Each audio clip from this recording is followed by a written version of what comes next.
I'm OG Anunoby of the Toronto Raptors, and you're listening to the Double Clutch Podcast.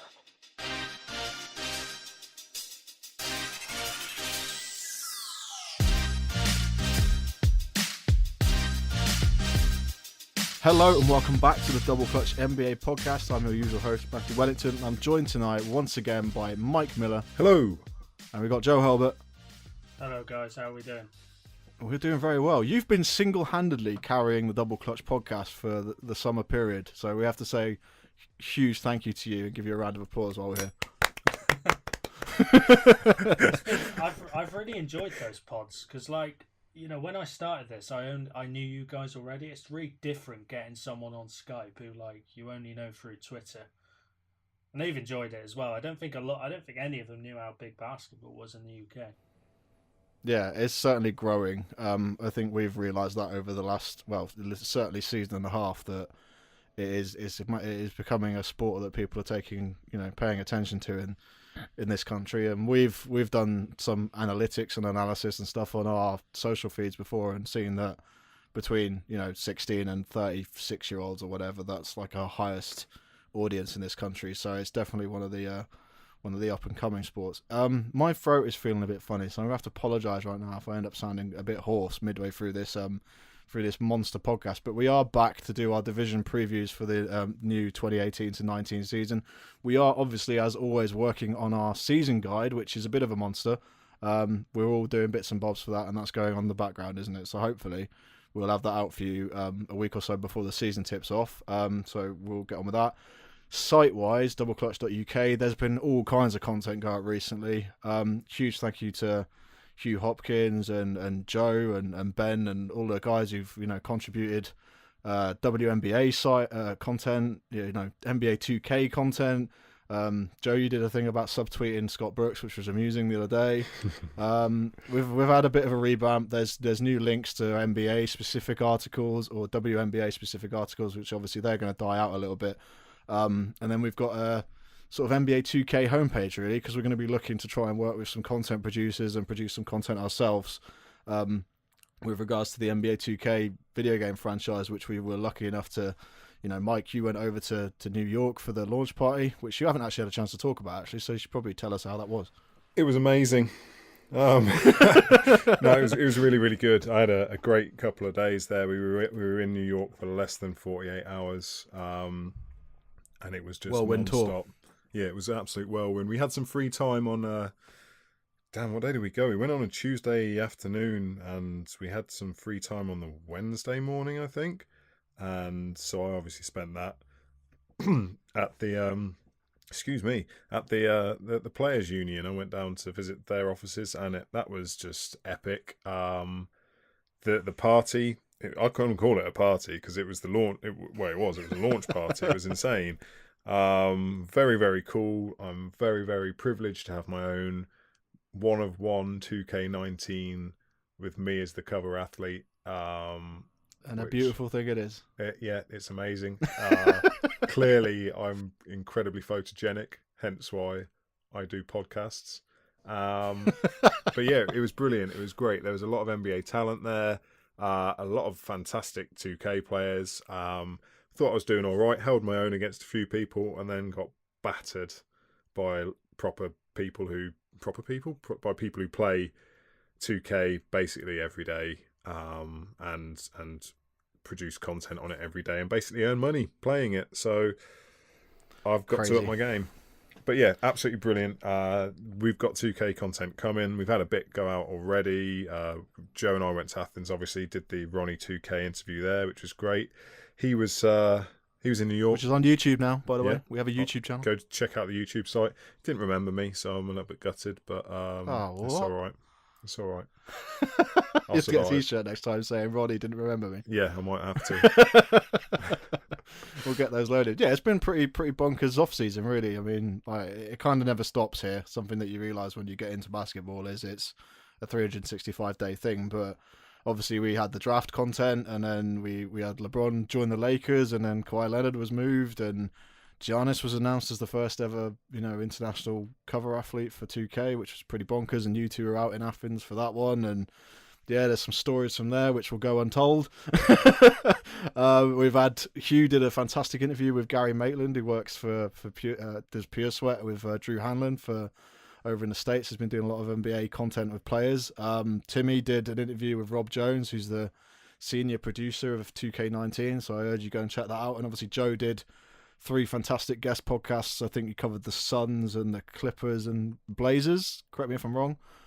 So they all went up, so they're all worth going and checking out. Obviously before the new season starts, that'd be good to get in. But yeah, no, it's been pretty bonkers.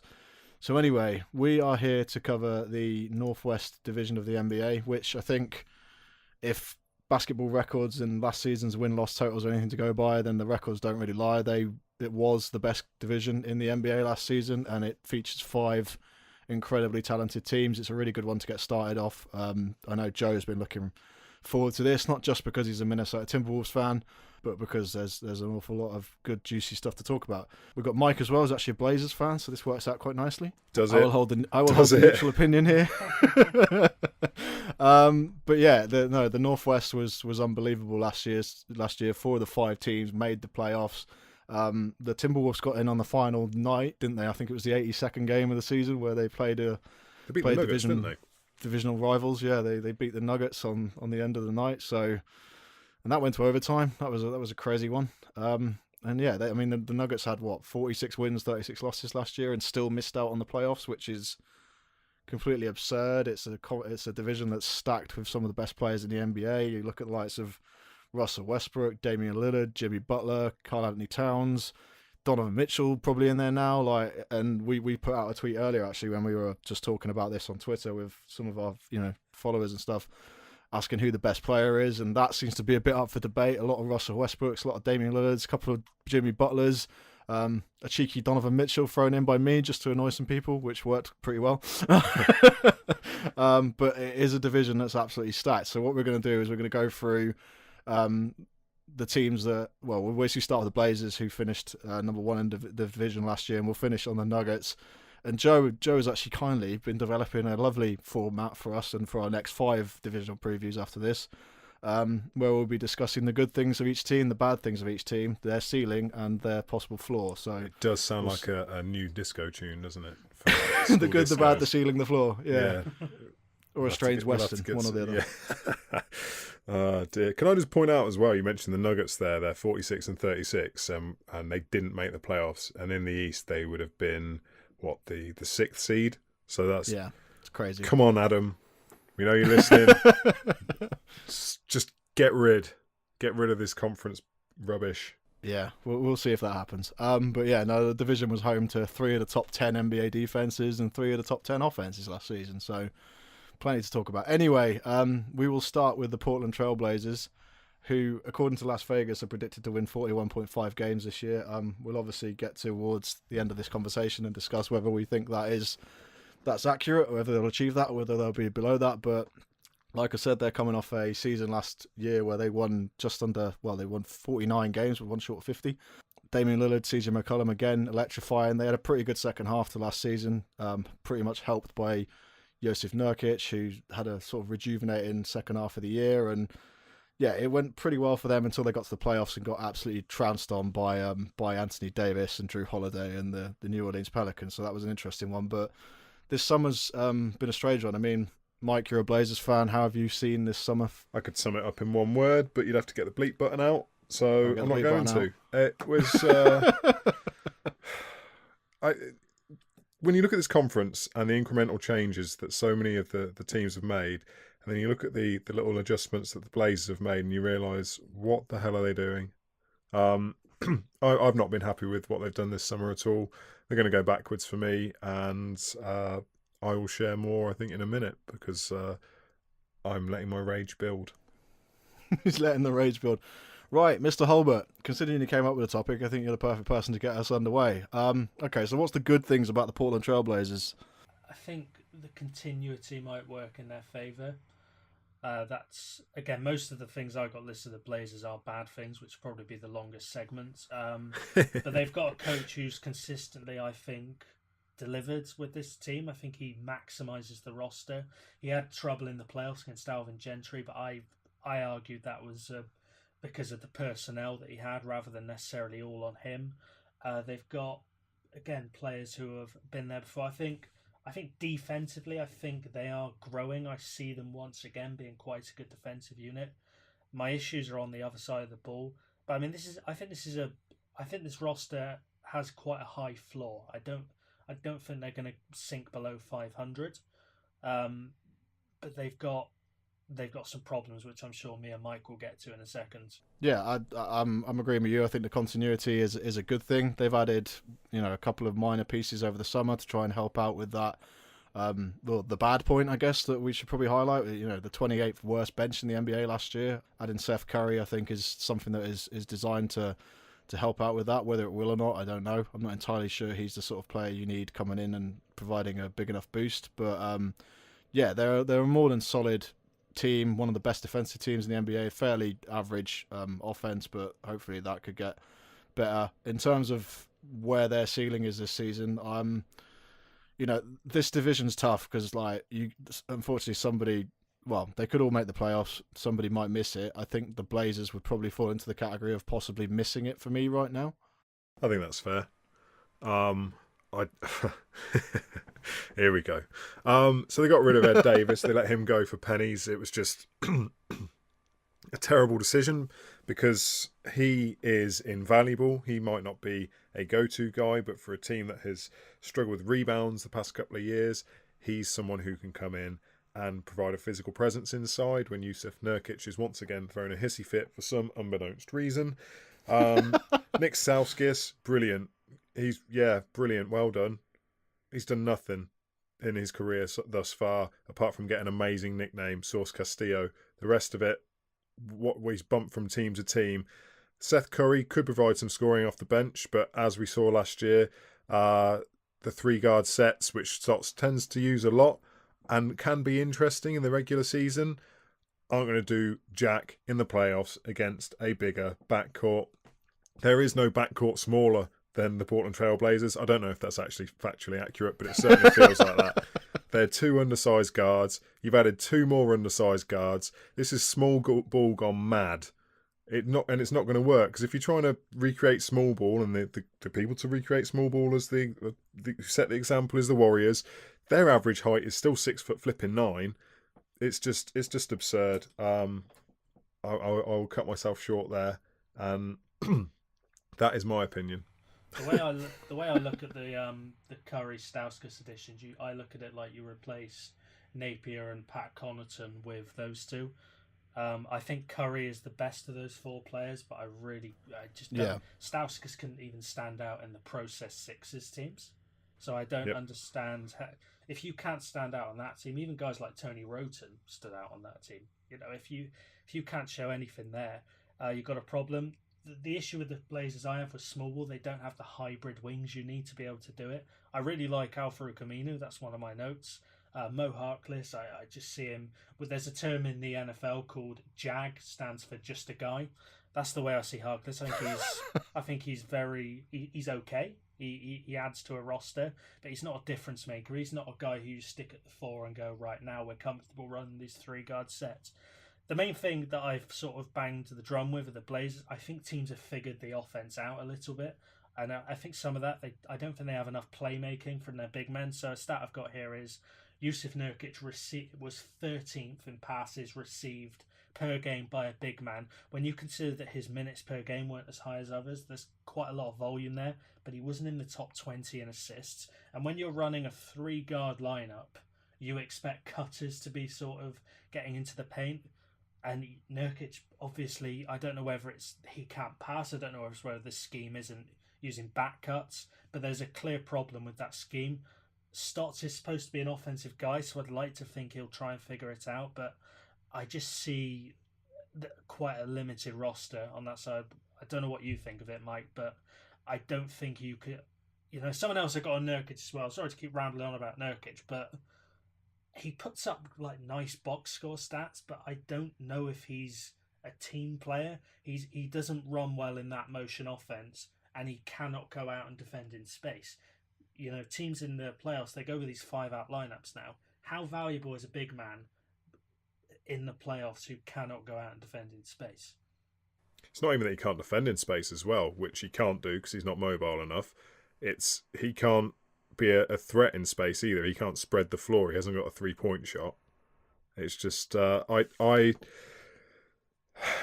not a fan of him as well. It depends what you want this team to do, really. If you're happy being, for want of a better description, mediocre, and you can bang on about the 3rd seed all you want last year.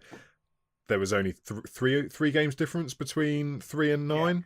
Yeah, and a lot of that came down to the fact that some of the other teams, especially some of the other teams in their division, had significant injuries that hampered the way they went. So if you're looking back on last season going, well, this is the 3rd seed, then you're looking through extremely rose garden tinted glasses. It's just, yeah. I think this team doesn't have a great ceiling because they're so reliant on other teams' health. They could still be a 3rd and 4th seed because of health issues elsewhere, but realistically, they shouldn't be a home court team. And then in terms of their floor, this could implode. Like Joe said, teams are figuring out how to play them. Rondo and Holiday did an absolute masterclass in the playoffs of how to take these two guys, CJ and Dame, out of their game. Dame said after the series, I've never had anyone guard me like that. I wasn't able to get into my flow. Well, I bet you there's another 28 teams watching that series going, oh, you know what's going to be really good to do against those guys next year. And I can see it being a non-playoff year for them. I don't, that's their floor, obviously worst case situation. Who knows? Damian finally loses his expletive with the organisation, quits, becomes a rapper, and Nurkic sulks again, and then Stotts unfairly gets canned when it should be O'Shea. Yeah, that's another note I've got down as a question for both of you guys. I think there's going to be a power struggle between Stotts and O'Shea. I think Stotts is a smart guy. He's probably thinking, I can't do a lot with this offense without one big man who's got some kind of offensive skill. I think Zach Collins could have that, but do you guys think that a Stotts-O'Shea power struggle could bury this team? Because I see this team right now as a high floor, low ceiling. But do you think that Stotts and O'Shea going at it essentially could sort of really lower both of those things? I think if it happens, I don't know whether how likely it is to happen. O'Shea sort of made the bed 2 seasons ago when he went batshit and signed Evan Turner and Mo Harkless. He hamstrung the team by doing that. So everything's set there. I don't see what else he can do right now to rectify that. And maybe that's bought him a bit of time in that, I can't do anything with the mistake I already did and no one else can do anything with it, so there's no point canning me yet. I just get the feeling Stotts will get unfairly axed because he is a very good coach. In Stotts we trust. I want O'Shea to go significantly. And O'Shea's shown faith in trying to keep Dame and CJ together as a backcourt and then bring in pieces around him, but it's not necessarily worked. The Evan Turner contract, which was bonkers when it was signed, has not paid off at all. They've not really hit on any of their draft picks since then. I just think that the Blazers this year, if they start off badly and it gets to like the Christmas period and they're not playing well, or Damian and CJ are struggling, then we could be hearing all those trade rumors again about where does McCollum get shipped off to, because he's been someone who, ever since he was drafted by them, has been a constant, reminder every February of, we could trade for him. Damian Lillard this summer as well. Lots of rumors coming out about where he would possibly end up, but apparently he sat down with Paul Allen and discussed what they were going to do as a franchise and what they were doing moving forward. But, if you're as good as Damian Lillard is, and he is without a doubt, there's a bit like me and Joe were just saying before we came on, like, you have to pick a best player on the Blazers. It's Damian Lillard by a mile, as good as CJ McCollum is, but he's your guy. You try and build around him. It's clearly not working out at the moment. And in a Western Conference this year, that's going to be increasingly more competitive, probably courtesy of the fact that LeBron James has gone over to La La Land, like that then changes the win totals for a lot of these teams, and getting into the playoffs is going to be harder than ever. So, yeah, I think they didn't do anything this summer that really makes them stand out in this Northwest division. But anyway, we could probably talk about the Blazers for a long while, because we obviously have a Blazers fan here, and Joe's very passionate about them. But that 41.5 wins Vegas odds, I mean, do you guys think they're going to get that, or do you guys think they'll significantly be lower? I think they'll get 41.5. I think they're the over. But I still, not by much. I think I had them down as about 43, which would have put them in my bracket, the 9th seed. Yeah, that's another thing we should probably mention, actually, is we when we do our season guides, we put together like a win-loss ratings for everybody. So we've got all of ours up in front of us, which we compile, and that works out accurately across the amount of games that are played throughout the regular season. So we've kind of got a basis for us to go off. So, yeah. I've got them just above. I've got them at 42. I've got them as the 10th standard. I've got them below New Orleans, just. But I again, floor's high. I don't think they're going to go below 41. Yeah, I've got them 43, and I've got them finishing 9th, which would be just outside the playoffs. But I think it's a difficult one to tell. I tell a lie, I've got them 10th, not 9th. I just can't count. But still on 43 wins, so still on the over, but 10th seed. Okay, so moving on to the Oklahoma City Thunder, a team who many think are going to win the Northwest Division this season. They're going to be a playoff threat, without a doubt. They had a pretty interesting summer. Carmelo Anthony's gone. They shipped him over to the Hawks and got back Dennis Schroeder, which is a nice move. I mean, you flip a 10-time All-Star who's in his decline for Dennis Schroeder, who's a pretty good player, but, I mean, he has his flaws. He could arguably be the best backup point guard in the league. He plays behind Russell Westbrook. Andre Roberson's obviously coming back. Paul George re-signed, which was the big shock of the summer, I guess, considering all the talk about him going to the Lakers, but he didn't even give them a meeting, so that kind of stuffed that one in the bin. Their Vegas odds are 50.1, which I think is understandable considering the talent on there. In terms of the good things, I'll just kick it off. I mean, I've got, obviously last season they were top 10 offense, top 10 defense. I don't think that will change. I still think they're going to be a really good defensive team. Roberson coming back is going to help. Paul George, again, being there will help again. And then offensively, if Dennis Schroeder plays well, coming off the bench, he could add, 15, 20 points a night, depending on what mood he's in. Nerlens Noel is a bit of an unknown factor. Hopefully he could sort of rejuvenate himself after some dodgy couple of years over in Dallas. Steven Adams had a career year last year, averaged 13.9 points a game, 9 rebounds. He was pretty much the third wheel on most of those nights, but, if he's a pretty good, damn good third wheel. Westbrook, triple-double again, which was just crazy, but yeah, I think there's a lot of good things going into the new season for this Thunder team to look at. Yeah, I agree. I had the good down as getting rid of Carmelo, re-signing Paul George. I like the Noel pickup. They've got him in an absolute steal. He's on $1.75 million this year, considering he turned down $70 million last year. I bet he wants a do-over on that.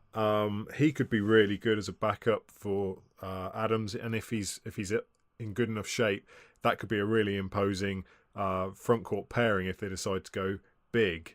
The bad I had as Schroeder, because as much of you just heaped plaudits on him, I just don't see this fitting. Similarly, I didn't see Oladipo fitting 2 years ago, and I just kind of feel this is a not as good version of that, if that makes sense. He's not starting, though. Neither did Oladipo. He did some of the games. No, he did. He came off the bench. Well, he's going to play the same role. Whether he starts or comes off the bench, he's going to play the backup point guard role. The minute that Westbrook left the floor that season, their points per... their whatever it is, points per... I can't remember what it was. The on-off lineups, that was it. It went down by like 26 points or something. They were just rubbish without Westbrook on the floor. And I don't think Schroeder's the guy to do it. Well, I guess you have to look at the fact that last year their bench was the second worst in the NBA. So you're hoping that Dennis Schroeder comes in and provides, he was a guy who was kind of trying to carry the Hawks for the last couple of seasons.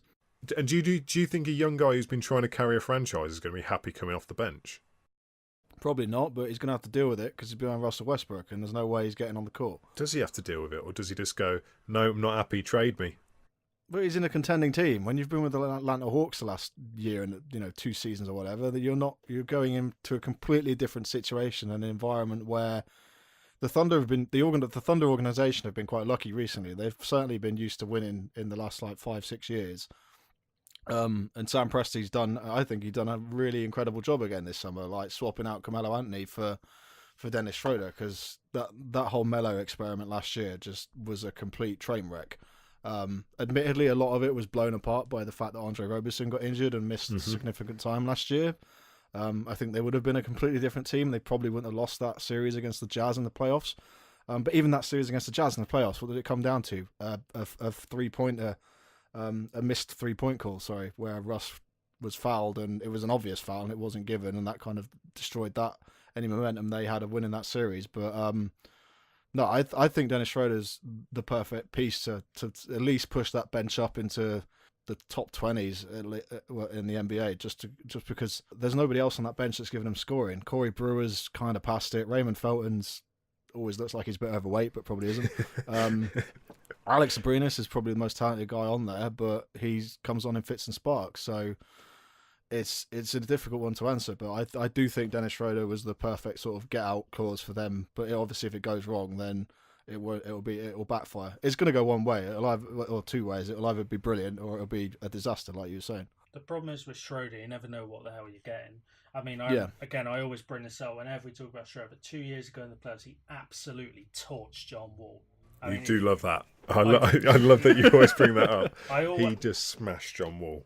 He absolutely he killed him. My issue with this team is something I've got written down is something I've been doing, and you saw, if anyone who read my Scott Brooks article will know I like to look at offensive schemes. So I've done like very loose rankings of them. Scott Brooks is his bottom. It's not even close. Billy Donovan's is not far behind. And I don't think it's all on Westbrook, but I see this offensive playbook as being very basic all season. And I think Schroeder and Westbrook are going to have the same sort of set plays. It's very much going to be a high pick and roll with Steve Adams. If that doesn't work, I think the shooters are going to be anchored to the corners, and that ultimately limits this team's ceiling. I don't think there's enough off the ball threats in this team. Sure, you put Robeson in there, and he might be the best defender in the league. You could absolutely make an argument. Can't shoot though.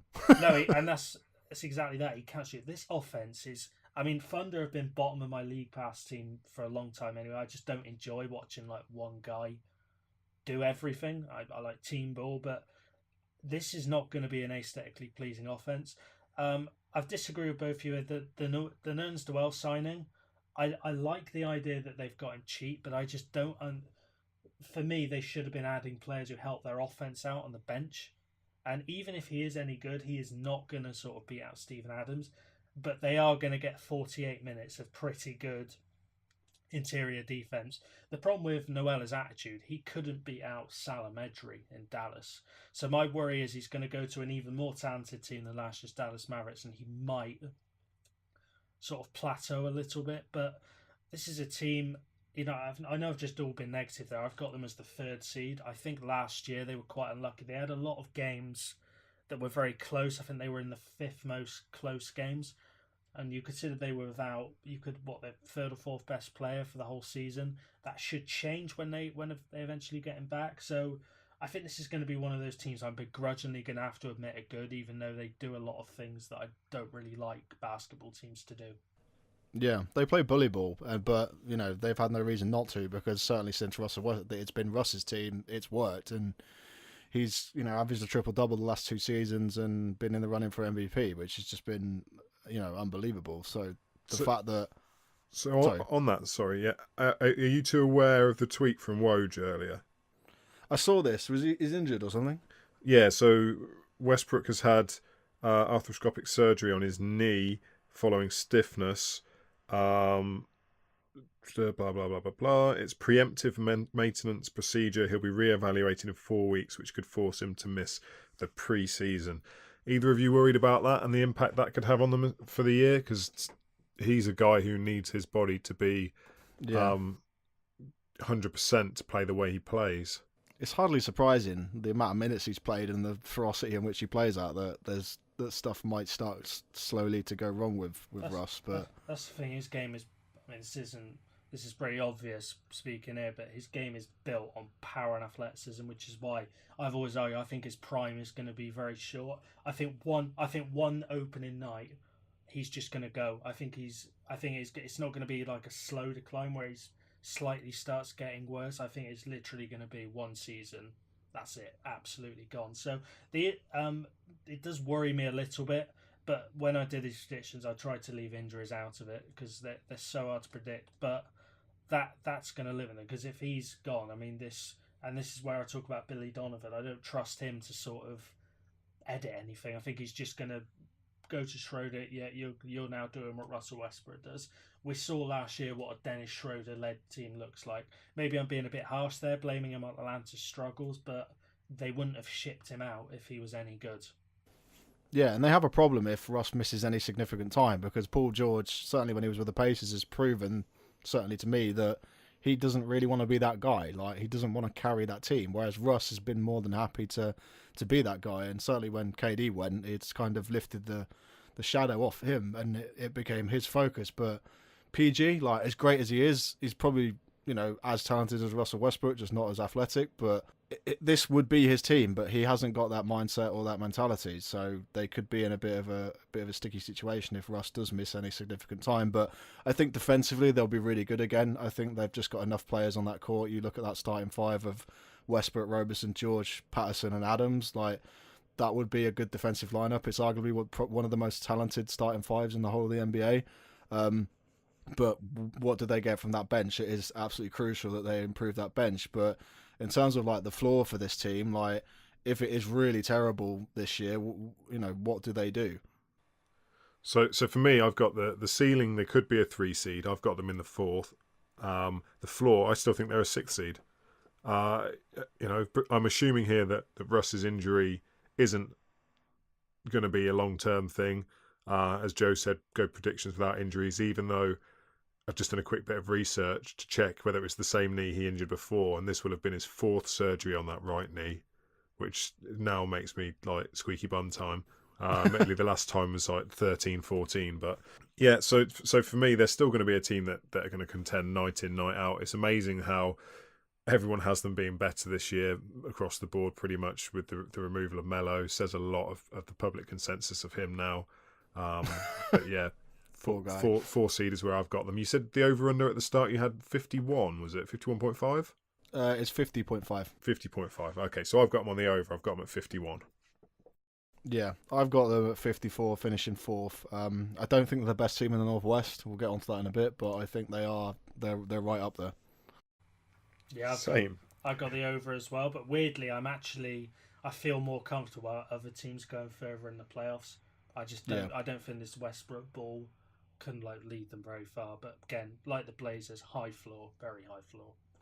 We had that combination last year in the playoffs where they played the Jazz, and you had Quinn Snyder's coaching excellence and Donovan Mitchell's uncanny smarts for a rookie, and they picked him apart. And there were just times in that series where they couldn't stop Joe Ingles, for example. And if we'd gone back 3 or 4 years and said that, you'd have been laughing. But no, and even Derek Favors, who's probably been arguably the weak point for the Jazz the last couple of years, even he had a big series against them. So yeah, I think their coaching limitations probably speak a lot, but they've certainly got the talent to be really good anyway. Right, moving on to the Utah Jazz, who are probably the Cinderella story of the NBA the last few years. Are we just saying that though because we keep talking about this whole they're the cool team to follow? What were they? They're called the Oh, God. Hang on, didn't you tell me the other week when I suggested I was going to go to Utah for a couple of games, you were like, you don't want to go there, it's boring. Yeah, Utah is. I'm talking about the Jazz. I'm not talking... So why would you go to Utah? I'm not going to Utah for any other reason. I remember a story, I think it was Tony Parker, and they were talking about where's the worst place to travel on the road of the NBA, and he's like, Utah, the only place open after 10 p.m. is a Subway. And it's just like... But he's French, don't trust him. Are you joking? He's French. You should absolutely listen to what he's going to know where the best spots are in town. He's only in there a couple of days. He needs to get his party on. Was that like the Eva Longoria days? Are we going that far back? Oh well, probably because he. That's a whole other TMZ style show we could do there. I'm sure. There's your little bit of culture.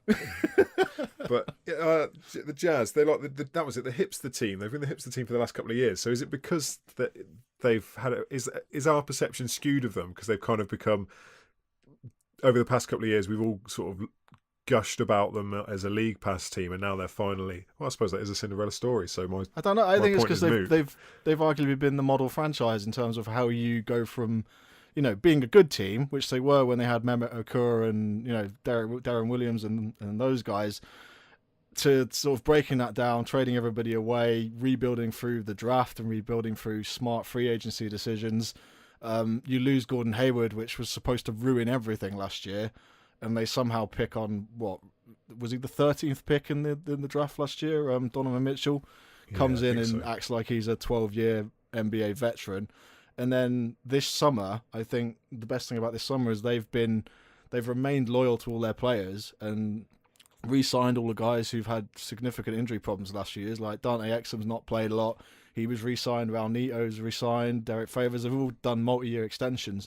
This team has done everything the right way. And like in a time where all we were discussing over the last 3 or 4 years has been, should people tank? Like they've done completely the opposite. And now it's paying off for them. And it's been fantastic to watch. And like, nobody was sitting watching the Jazz in the playoffs last year and not rooting for them, unless you're a Thunder fan.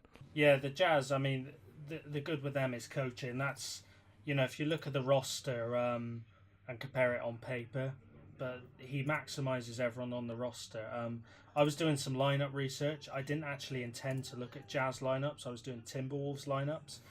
So I looked at all the 5-man lineups that played over 150 minutes in net rating. One, the Timberwolves ones was second. The top one was the Utah Jazz lineup of Ricky Rubio, Donovan Mitchell, Joe Ingles, Jay Crowder, Rudy Gobert. They had a net rating of plus 27.4 and a defensive rating of 87.4. So that's just... And I don't mean to be... I don't want to sound disrespectful to any of those 5 guys. They're all good players. That's not the lineup you'd expect to see top. You'd expect to see the Rockets, maybe the Sixers, Celtics. No, that lineup is top. That is all Quinn Snyder. That is absolutely crazy. And it's not a small sample size either. It's been nearly 200 minutes. So absolutely unbelievable. They've got good depth. They got Ekpe Udoh. He had the highest block percentage of any big man last year. They got guys like Royce O'Neal. I remember when they rolled him out against Timberwolves, I was like, who the hell is this guy? Never heard of him, but he was a good defender. They get Fabo Cephalosha back, who again has always been on good teams. That's not a coincidence. And a defensive presence as well.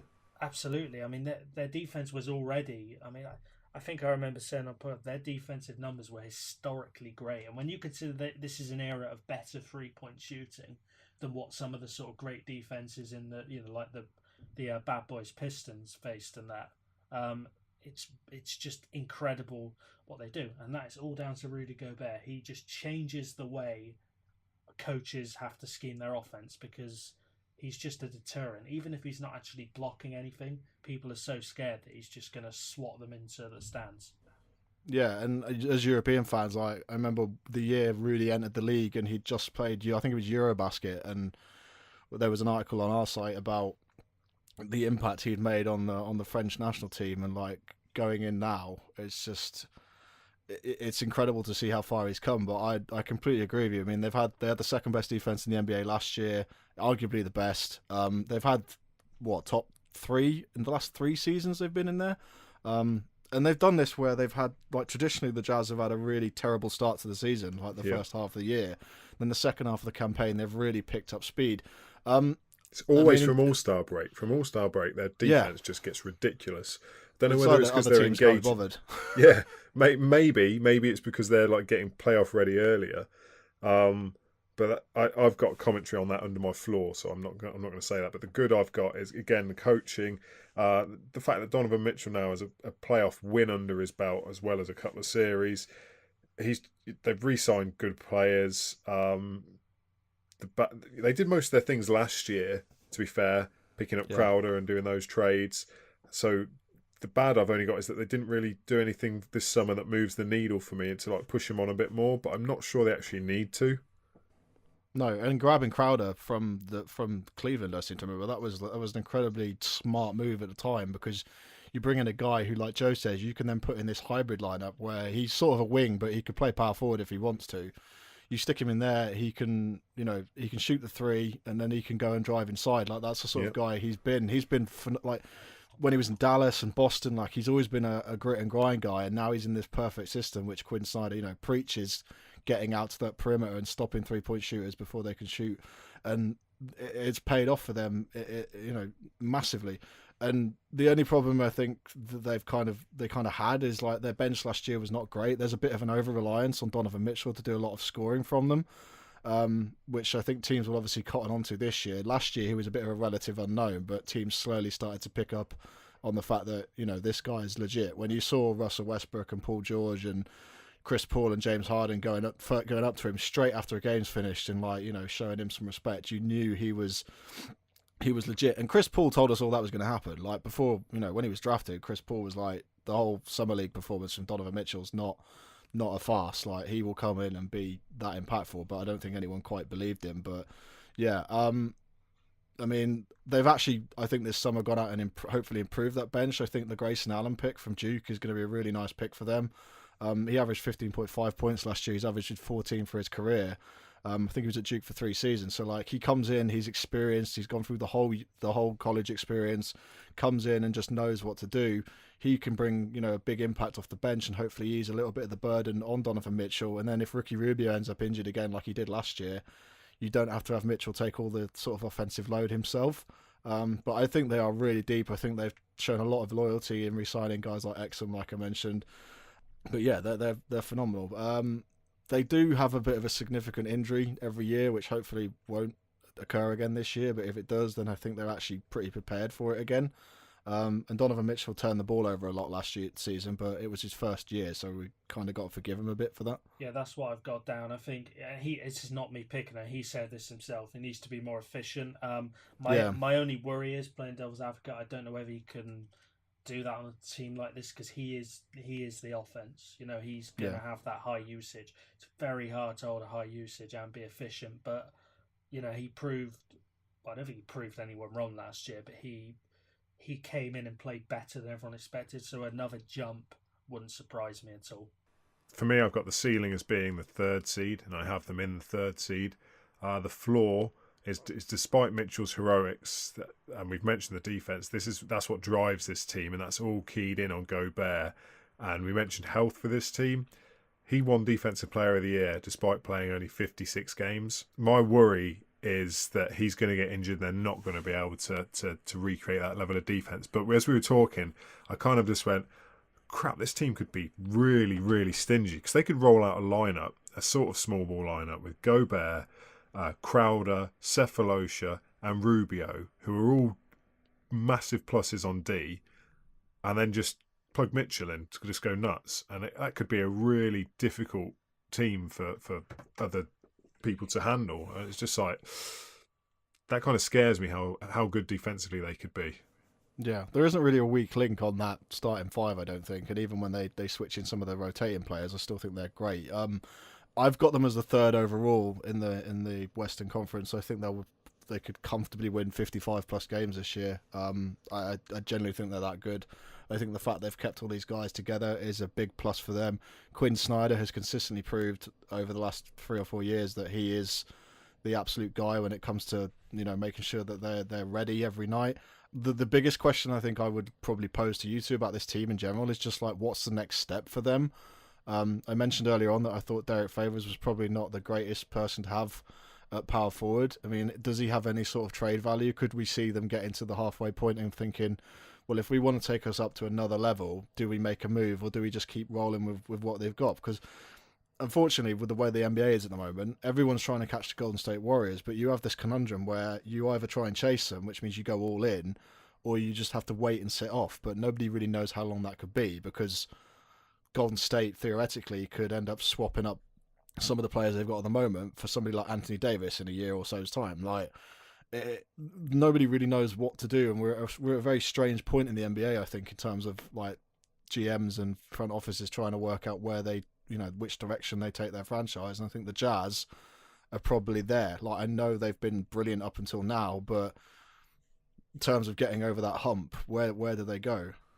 I like Favors a lot. And I'll go into Golden State in a lot more depth on that particular pod. But they've historically struggled with size, and they're going to be even more complacent than they were last season. Yeah. And I think they could get caught napping. Well, Jazz played them well last year. They've given the Warriors good games the last couple of seasons, even with the injuries that they've had. But I do think Derek Favors is, you could possibly get an upgrade at that position. But they could just do what Joe said and just run that 5 where they have Jay Crowder in there instead and have Derek Favors come off the bench, which ultimately makes them pretty damn good. But yeah, I mean, you got to question whether or not Quinn Snyder can maintain the level of success and the team chemistry he's had, but I can't see it being a problem. Grayson Allen was immediately hugged on draft night by Donovan Mitchell. Literally 2 seconds after he got off the podium, Mitchell was there giving him a hug. I think he'll come in, good experience from Duke, great college to go to. I'm all in on the Utah Jazz this year. I think they will far succeed that 48.5, which is the Las Vegas odds. You guys are going to think I've got them at 6, and it's more of what I think of other teams rather than what I think of them. I think they're good. My worry is whether they can maintain that historically great defense. If they do, they're going to make me look very silly. But in terms of the next step and talking about, I think they are all in. They've only signed Favors for 2 years. 2 years, $16 million. I'm not sure he would have got $16 million a year on the open market from like Magic, Nets, Knicks, someone like that, who may want to push into the lower playoffs. I think Donovan Mitchell's on that rookie contract, and we see it more in the NFL than the NBA. But when you've got a guy on a rookie contract at an important position, you sort of go all in. So I think that's what they're going to do. They're going to roll it back. They know their identity. The way if they're going to beat the Warriors, they're going to beat them by sort of grinding them and having that sort of that team basketball, that they're basically going the same way as the Thunder on defense, but the opposite way of the Thunder on offense. So it'll be interesting to see which one carries them further. I've got them over. You said it was 47.5? 48.5. 48.5. I've got them at 52. In terms of this team, they don't need to make any moves. They don't need to have a knee-jerk reaction to anything. Their core is still relatively young. I mean, Gobert's, 26, 27 maybe? He's still sort of entering his prime. Mitchell's a rook. And then, other than that, the oldest guys are like Jay Crowder and Joe Ingles. And Ingles, is as great as I like to think he is not really going to be a needle mover overall, whether he's a year older or not. So I think they just bide their time. They've got this in a couple of years. They could be really, really, really scary. Yeah, well, if we've all got them at 50 over, then that's generally the mark of a good NBA team. So, like, if you're a new fan and listen to this, 50-plus wins is pretty damn good. Right, moving on to the Minnesota Timberwolves, the team that Joe Hulbert's been dying to talk about. He loves his Timberwolves. I don't know about that. Or is it the Timberwolves? Or is it the Timber Bulls? Sorry. I was waiting for that to get a crown. Everybody's been going there. We kind of had to do it. No, I don't blame you. So this is a team that has got a lot of talent on it. Carl Anthony Towns, Andrew Wiggins, Jimmy Butler. Yeah, in 2011. Good one. Actually, we probably should get Luol Deng out of the way first. Luol Deng signed for the Timberwolves. Woo! Yep. Thanks Hashtag let Luol play. Yeah, thanks to Hugh's article, I understand. All down to Hugh's article, obviously. So we've got the connections, see? We can do 6 degrees of separation on this. Hugh speaks to Josh Coyne. Josh Coyne obviously did the piece with the South Bay Lakers G League. Yep. The GM of who he spoke with obviously has ties to the Lakers, spoke to them. Luke Walton was like, you know what, actually? These lads in the UK, they know what they're talking about. I'm just gonna let Luol play. Deng calls him up. Come on in. Let's have a chat. What's it going to take to get this contract sorted? Buyout, off he goes. Now he's a Timberwolf. Boom, done. And that didn't take much convincing because Tibbs just went, I'm going to bring back all the boys. We're going to roll it all around again. I'm getting the band back together. Yeah. Anyway, they won 47 games last year. They snuck in on the final night, like we said. They had Jimmy Butler out for a significant part of that season. They re-signed former MVP Derrick Rose. I hate using that phrase, former MVP Derrick Rose. It doesn't seem to do him justice. And they've had a bit of a funny year. I mean, I guess they've bolstered the roster depth. They've added perimeter defense, 3-point shooting. That's a nice thing to do. Jamal Crawford's gone, which is a bit of a funny one, but he was a defensive sieve, so that probably makes sense. I mean, Joe, in terms of the good things, is there more than that, or is that kind of summed it up? I mean, Probably hasn't. The good thing about this team, and again, I'm biased. I'm going to give you a disclaimer. I'm absolutely biased. You know, every human has bias.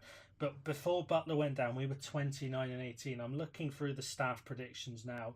A couple of our staff members have us under 500 now.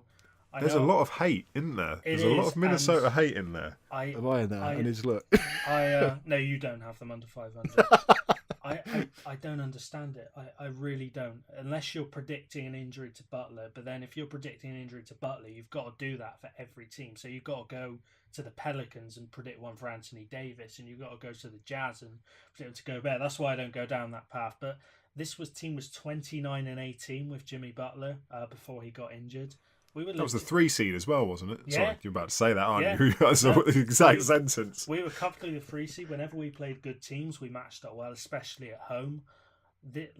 We weren't aesthetically pleasing. I think our schemes are maybe a little bit outdated on both ends, but it doesn't matter. We're a good team. We've got 2 top 20 players in Towns and Butler. We've got good supporting players. The problem last year was depth. We've added that. So Bjelic is a loss. I actually think he's better than Tolliver, but in the way Tom Thibodeau uses his shooters, it's very much just stand in the corner, which I disagree with, but he thinks it works. Tolliver's going to do the same role. So, and we signed EuroLeague guy James Nanali as well from Fenerbahce. I think he shot like 48% from 3 last year. We've got some NBA ready rookies. And again, I spoke to you about the Jazz lineup stats. I found that when I was looking at the Timberwolves lineup stats. So our starting 5 of Teague, Butler, Wiggins, Gibson, Towns had a net rating of 8, which was that's pretty good. That was the highest of any starting lineup. If you put Tyus Jones in for Jeff Teague, it jumps up to 23.5. Jesus, that's a bit of a leap. It's massive. And while Teague is good, the one issue has been quite good. The one issue I've got with him is he holds on to the ball for too long. Tyus Jones is very much, he gets that ball and it's moving straight away. So the assist percentage goes up with him, which explains it. But regardless of how you look at it, this is a very good team. I just cannot fathom how anyone puts us under 500. Even if you don't like Tom Thibodeau. I mean, I'm not a huge fan. It's pretty obvious by now, but this really? Never guessed that. this is a good team. It really is. Joe's put his flag in the sand. I mean, am I being crazy, or do you? No, no. I genuinely think that the Timberwolves have got a hell of a lot of talent. My biggest questions though is when we come to the bad. The kind of lack of progression we've seen from Andrew Wiggins comes up every season. The lack of killer instinct from Karl Anthony Towns. When he burst onto the scene, he was like voted the next year as the player the GMs would most want to build a team around. I'm not entirely sure we've seen that. No. Certainly last year we didn't see that. Terrible bench last year, worst in the league, worst in scoring, worst in point differential. And it speaks volumes when your best 3-point shooter is Karl Anthony Towns. That doesn't work. This Tibbs is a guy who was like known for defense. This team's terrible at defense. They're not great. There's no identity with this squad. I think it's like a mixture of personalities. You've got Wiggins, who was obviously there. Towns comes in and is all of a sudden the be all and end all. Jimmy Butler turns up, who's a bigger star than both of them, so now it becomes his team. But Wiggins still thinks he deserves to be the star. But then Towns is like, well, hang on, everyone thinks I should be the star. So there's no, like, Jimmy Butler should be the undoubted leader. But I think that a lot of the rumblings we heard this summer, I mean, Jimmy Butler's got a player option next year, I think. Towns has not really shown any indications that he's going to re-sign, so that's not great. I think there's a lot of bad things surrounding this Timberwolves team, but I don't doubt the talent at all. I think they've certainly got it there, and like you said, they were on an absolute tear at the start of last season before Butler went out. We've got a lot of things similar on this, a lot of similar opinions, which probably makes for an absolutely terrible listen. But hey, we've disagreed on other things. Yeah, that's true. We have. So the good, they were a Jimmy Butler knee injury away from being the 3rd seed. Fine, we've covered that. The bad, I'm not convinced Cat has what it takes to be a franchise player. Same as you. He disappeared in against big names last season. I remember specifically him putting up a massive 6 points against the Pelicans, and I said at the time, have you guys seen the picture from that game where he's trying to back into DeMarcus Cousins? Oh God, I can imagine. It's probably like a cardboard cutout trying to push Shaq over. Yes. Yeah, so he doesn't seem happy as well. You mentioned that there's a lot of internal grumblings, malcontent amongst players. No one really seems to know what's going on. I'm not convinced by Tibbs' strategy of getting the Bulls back together, because they weren't good enough in 2011. They're not going to be good enough now, unless it's just like that team had some kind of chemistry that was just such a great locker room that he's hoping that it can somehow seep into all the young Wolves players and just turn this franchise around. I think that's the idea. It'd be good to see, although I'd like to see him get Deng back leading the league in minutes again. The ceiling, I think, if everything clicks and they avoid injuries, this team should be a 3 seed, possibly, hot take, a 2 seed. And the floor, if they suffer injuries, they could implode, miss the playoff. Cat's gonna demand a trade, and Tibbs is gonna get fired.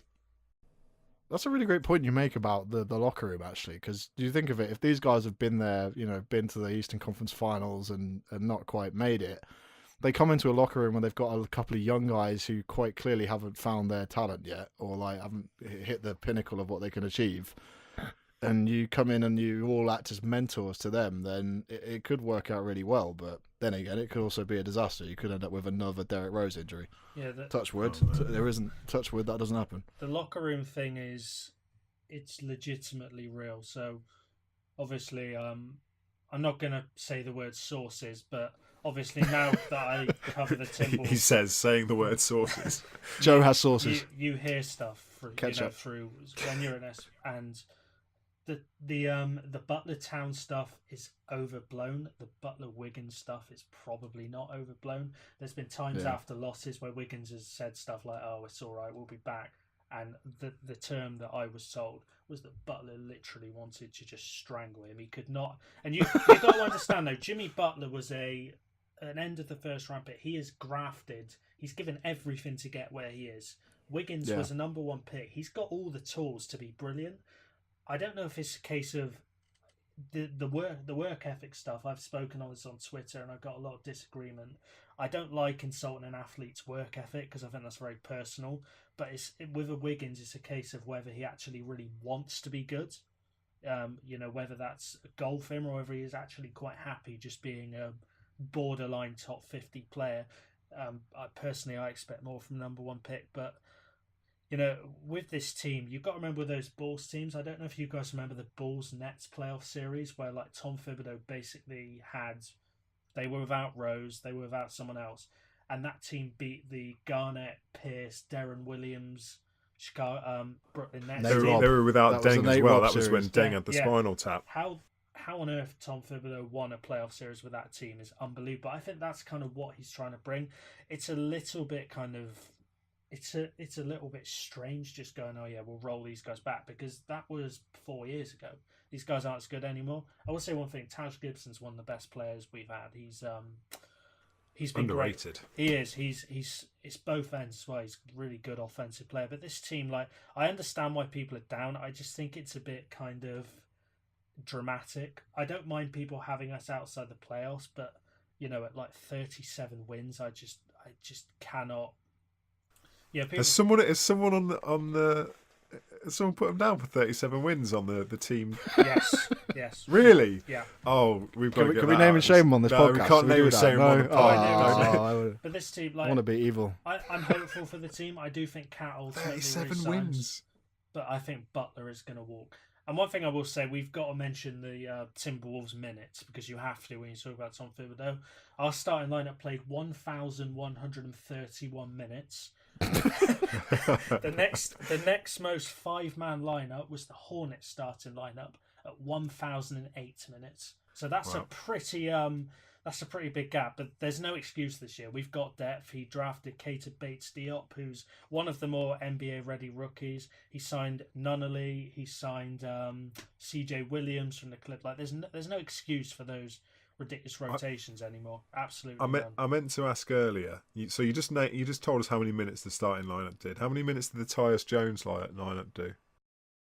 The Tyus Jones one. Oh, I've still got it open.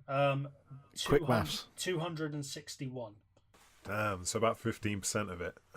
Yeah. Maybe 10%. And that was a That's a good lineup. Oh, wow. Okay. That's It's crazy. a massive difference in opportunity there. So we all got them above 44.5 wins. Yes, I think. Yeah, You haven't. Yeah, I've got them at 45. So that's not above 45.5, is it? You've got the under. 44.5. Sorry. 40, oh, I'm deaf. Don't worry. I'm getting that wrong. My bad. I've got them at 50, and I've got them in the 5th seed. that's exactly what I've got as well. Yeah, ceiling's one of the best teams in the Northwest. Floor's still probably making the playoffs, just missing out, one or the other. Right, the Denver Nuggets, who have a Vegas odds of 47.5 wins for the season. They had 46 and 36 last year. They had a pretty interesting year. They signed star big man Nikola Jokic to a maximum contract extension this summer. Will Barton was re-signed. Isaiah Thomas decided to turn up.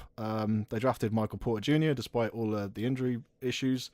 They're an interesting team. They're rolling it around. They're ready again. I mean, the good thing, I guess, is Paul Millsap's kind of in his last major year with this team, so it's kind of a case of he's going to come in and be the mentor that he wanted to be last year, but didn't get a lot of chances to be that. Isaiah Thomas probably providing a bit of a spark off the bench. He's everywhere he's been a great facilitator. He's been a good impact player. He's grafted. He's another guy like Jimmy Butler who's just grafted for everything he's had. He's always got an ability to score. He brings a veteran presence. I think there's some good things that happened to them this summer. But I really like the Denver Nuggets this year. So do I, and I've somehow got on missing the playoffs, and I can't work out why. I think it's just because I like other teams slightly more, and it's probably a testament to how good the West is. Because I'm sat there going, I think they're going to make the playoffs, and then I've looked at it and gone, but I don't have them making the playoffs. Well, last year, I think it might have been a pod with Joe or yourself. I can't remember, but we were on there and we were saying that they should have made it into the playoffs last time, because there were games last year where they pissed about in the final few minutes and ended up losing games that they should have won. Specifically against the Lakers, I remember a lot because I watched them.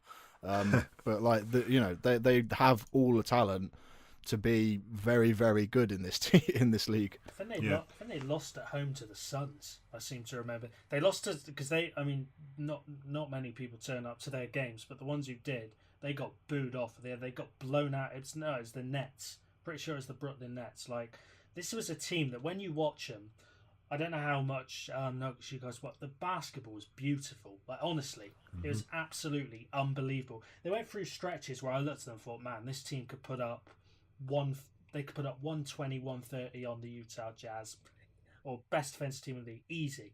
But then they went through other stages where they just looked like a tanking team. It was the defense.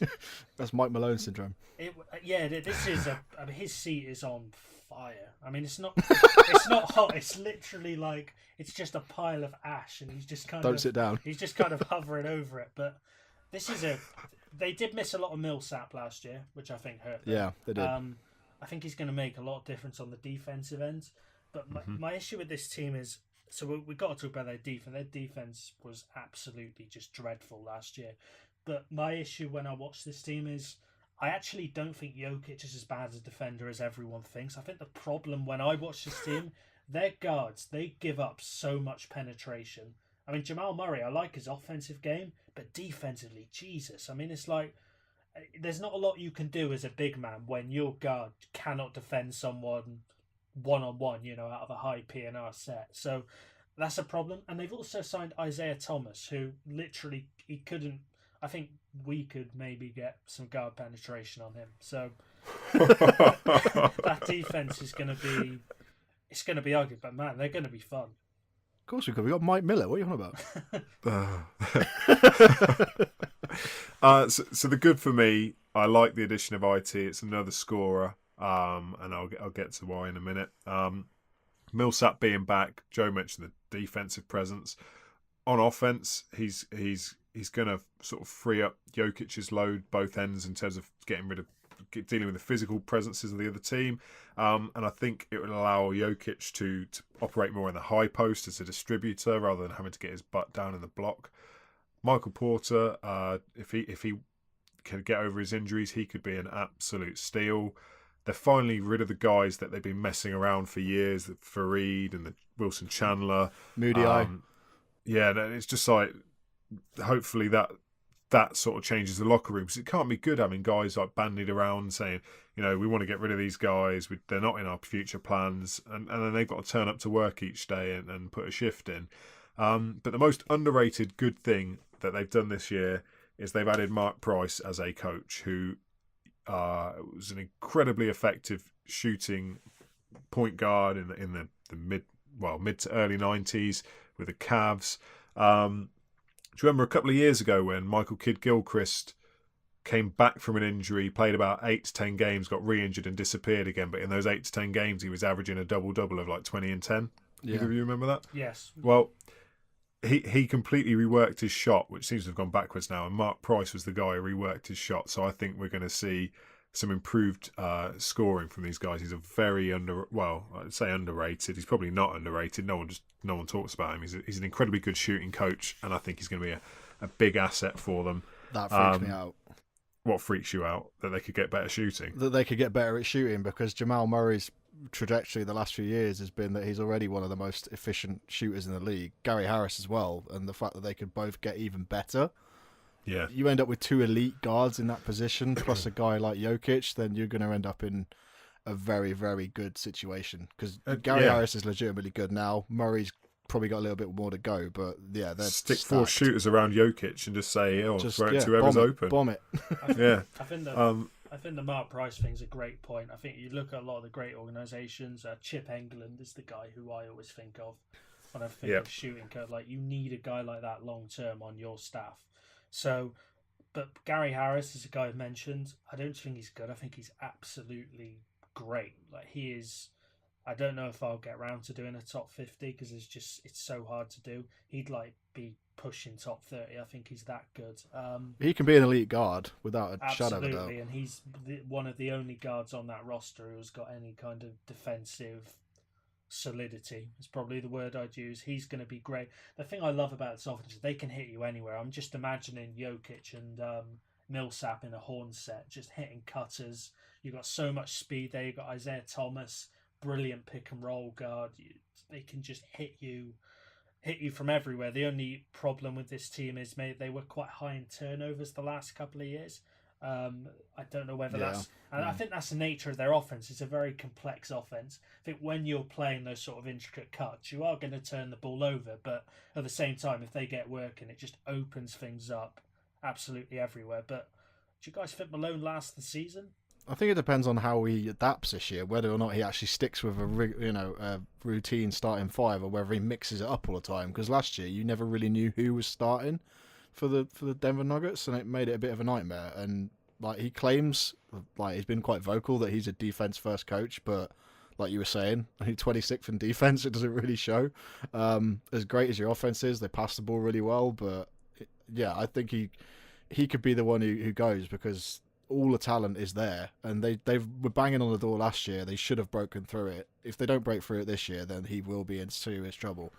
Yeah, I agree. This is the time now for them. There's no excuses. They've got to step up now, and I think they can absolutely do it. And if they do it, he's fine. But if they don't, I probably think it's time to move on from that. In terms of what I've got as the bad, as great a passer as Jokic is, I'm still not convinced he's a player who can carry a franchise. I think he's got the skill set. I'm just not convinced he's in good enough physical condition or has the right mindset. That's my bad.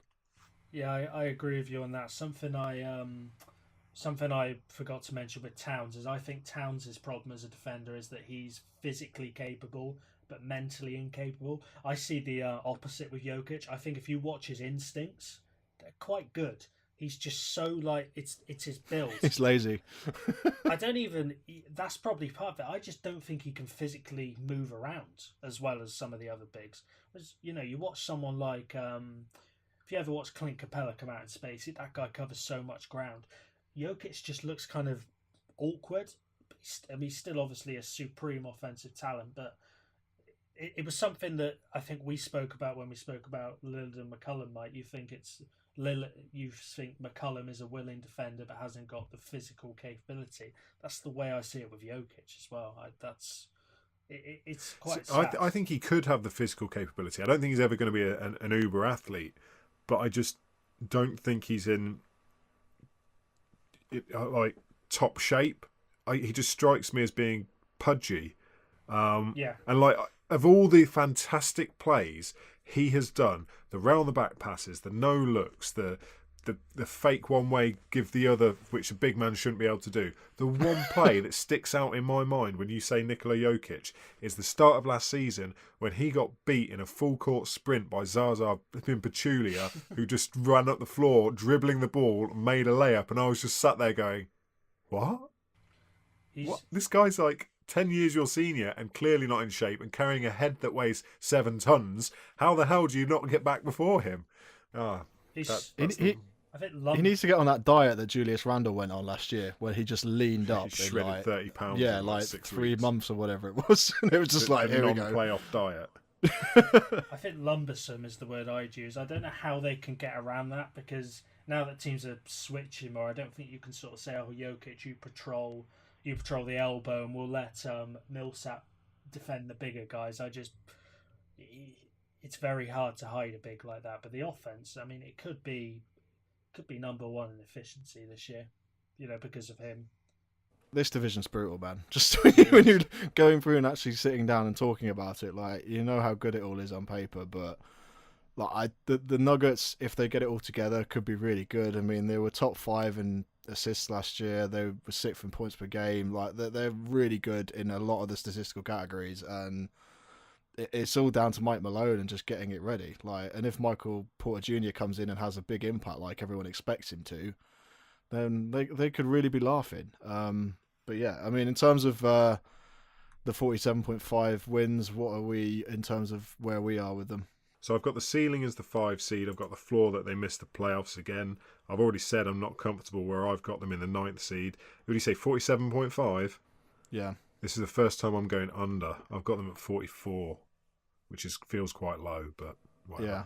I've got them at 47, which in the way my rankings work out would make them the 8th seed, but they literally, they're a couple of games behind the Pelicans and possibly the Lakers, but like and that's purely like a LeBron and Anthony Davis factor, but in terms of talent, I think they're more talented than those two teams. Yeah, top to bottom. I've got them at 45, the under, but they are the 7 seed. I think something I've noticed for looking through the spreadsheet is I've got a lot of the sort of 11 and 12 places. I've got, for example, I've got Dallas at 11 winning 38. I think that's why I've got the under, but still got them in the play. That's what you've got to look at. But again, Mike Malone's seat is on fire if he doesn't get it done. But then again, it raises the question: how far can like a team with that many defensive flaws go? I mean, what's the minimum for Mike Malone? If there are 7 seeds, is that going to be good enough, or are they going to say, oh, you've got Jokic, Thomas, Murray, Harris, you should be doing better? That's going to be the interesting thing to track for me. I think if they get the 7 seed, their ownership will be more than happy, because that's the first time they make the playoffs in 6 years, and they'll be looking around going, we've just been the 7th seed in the Western Conference, which is just ridiculous. Probably one of the reasons he's kept his job this year is because they looked east, and like I said at the top of the show, they'd have been the 6th seed. So it's just that get rid of the conferences.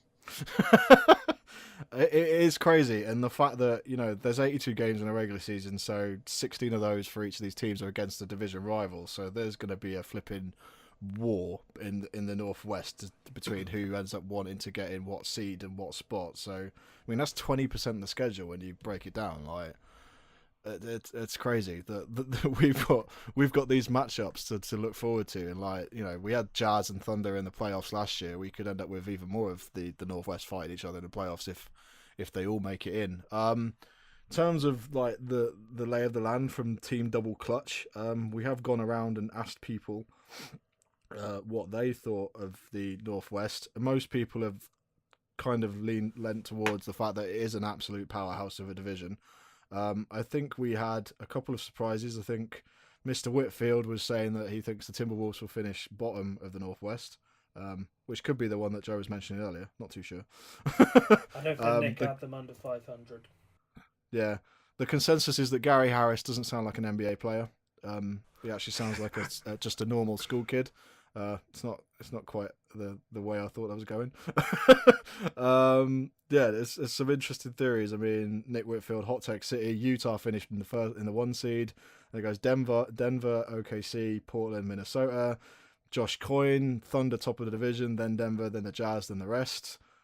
Hugh Hopkins, Jazz first, then Thunder. So I think a lot of people are either Thunder or Jazz. I don't think there's many people putting the Blazers and people like that up there. Rightly so. Rightly so. It could be really like this season is going to be so tight. Yeah. You could get all 5 of these franchises in the playoffs. I doubt you will because there's so much talent elsewhere as well. But there is a legitimate chance that all 5 could be in. True, and then the betting odds.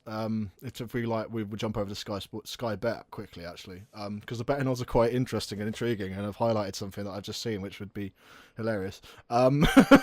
So the Thunder's the Thunder's odds for winning the Northwest Division are 9-4. The Jazz are 11-4. You've got the Denver Nuggets 7-2. The Minnesota Timberwolves 4-1. The Portland Trailblazers are 11-2. But in terms of most popular bets, and this is according to oddschecker.com.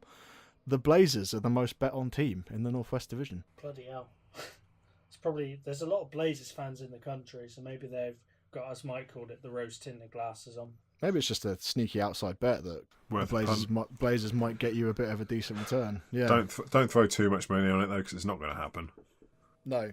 Betting odds in this country are funny anyway for basketball, but we just thought we'd throw that in there because there are some people who are interested. But yeah, we got those from Sky Bet. But if you want to get odds from all of the major betting companies, I'd recommend checking out oddschecker.com and typing in Northwest Division because they'll come up. And they'll probably have changed by the time this podcast comes out. Maybe. Probably, because someone's going to... There's still a lot of free agents to be signed as well, which could... It won't have a massive movement of the needle. Like you mentioned Jamal Crawford, he's still unsigned, people like that, but it's not a massive change, but... There's still names out there to be had that could bolster the division even more. Okay, so that's been the Northwest Division preview. We will be back next week where we will be covering the Atlantic Division. Hopefully, we'll have a few different people on for that. I know Josh Coyne's been interested because obviously his Celtics. We'll be recording that on Tuesday the 18th. So what we'll do is we'll get some social media questions up and see if we can get you guys involved in that one before then. And then hopefully we'll have it out on either the 19th or the 20th. From now on, we are going to attempt, I say attempt, because it's me, us do it all. We're going to have to try and put the podcast out on YouTube and iTunes and everything else at the same time. I think the YouTube thing went down pretty well. We did a trial with Joe's podcast the other day. I think it worked pretty well. It's not got the listeners or the viewers that we probably would have expected it, but then again, we didn't really announce it or make a scream and shout about it, did we? So, yeah, hopefully we we'll see YouTube as another good source of you being able to get sort of double clutch content. And the YouTube channel in general is something that we've now kind of adopted. We've done a lot of stuff with the 2K sports guys recently to put things on there. Mike's got some things with FIBA and LBTV coming up, which can we talk about? Can't we talk about? Yeah, we can talk about it. We can talk about it. What do you want to know? The triple-double coming soon. The triple-double coming soon on LBTV. Yeah. What is the triple-double, Mike Miller? The triple-double is, as Matt has pointed out, a visual show brought to you by Double Clutch, where I, myself, with the man Mr. Nick Whitfield, who you've just heard mentioned a couple of times, along with friend of the show who you may remember from 2 seasons ago now, I want to say, about February 2 seasons ago, Sammy the Benchwarmer Gunnell. We get together and debate some of the best possible topics you could have in terms of arguments down the pub about the NBA. So we start off with, we don't do it down the pub, but we do often go to the pub afterwards. So we start off with the greatest ever playoff upsets and work our way through a whole host of things. But I'm not going to say any more than that because the first episode will be out very soon. It's a lot of good fun. And if you want to go and check it out on LBTV, if you go to our website, we've got an LBTV page. There's a link there. And how you can sign up. LBTV basically is FIBA's version of League Pass, if you will. It's got all the FIBA qualifying World Cup games, which start tomorrow. Which, well, by the time this is out today, it also has all the BBL games for the year and the Champions League, which has a BBL team in it for the first time in about a decade, it feels like. So Leicester Riders, is it not? It is Leicester Riders, and they're playing a team from, I want to say, Denmark. Norway, one of those sort of teams, one of those areas. But anyway, yeah, we'll have that content and we'll put it up, and we'll tweet about it when it's out and ready for you to consume.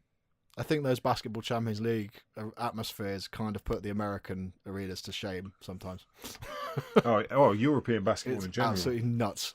Yeah, I went to a half-filled Gran Canaria game.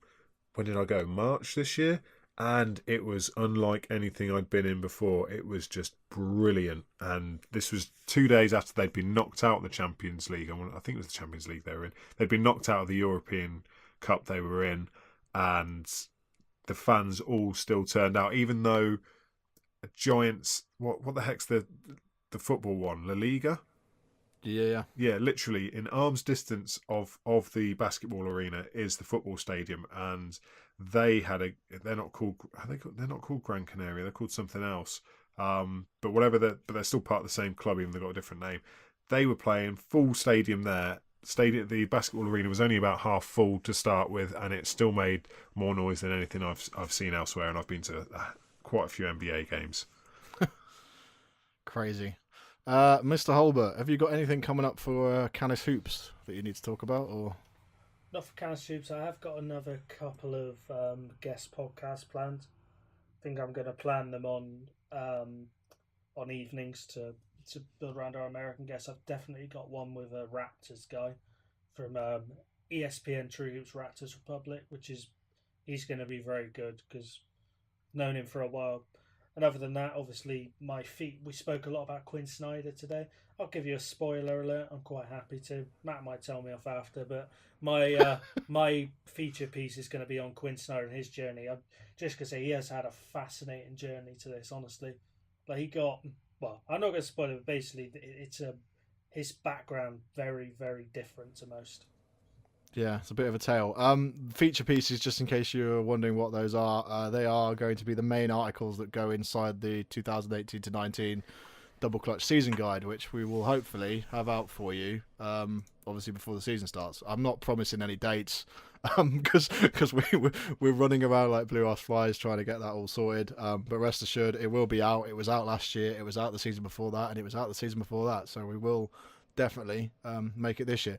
Anyway, if you enjoyed the podcast, please leave us a review on iTunes. We do appreciate those. As always, you can check us out on Spotify, which we are on now. Hopefully this will be on YouTube as well, so if you want to go and check it out on there. There's no video, there's no pictures of us waving around and sitting in our pants or anything. It's just a funky wavelength and a graphic. We kind of thought that would be the best way of doing it. As Mike said earlier, you don't need to see our faces. They don't want to see our faces. No, that's true. If you need to follow us on Twitter, it's @DoubleClutchUK. If you're watching any games or doing any build-up or whatever, please use #NBAintheUK. Get involved with the community that's growing and building. And I think we've seen, certainly over the last 6 months, that there's a lot more of you out there than there was 2 or 3 years ago. And it's been fun to get back on the podcasting wagon. We've got 5 more of these, and then the season will start. So please do check out doubleclutch.uk. But besides that, I've been Matthew Wellington. He's been Joe Hulbert. He's been Mike Miller. And we'll be back next week.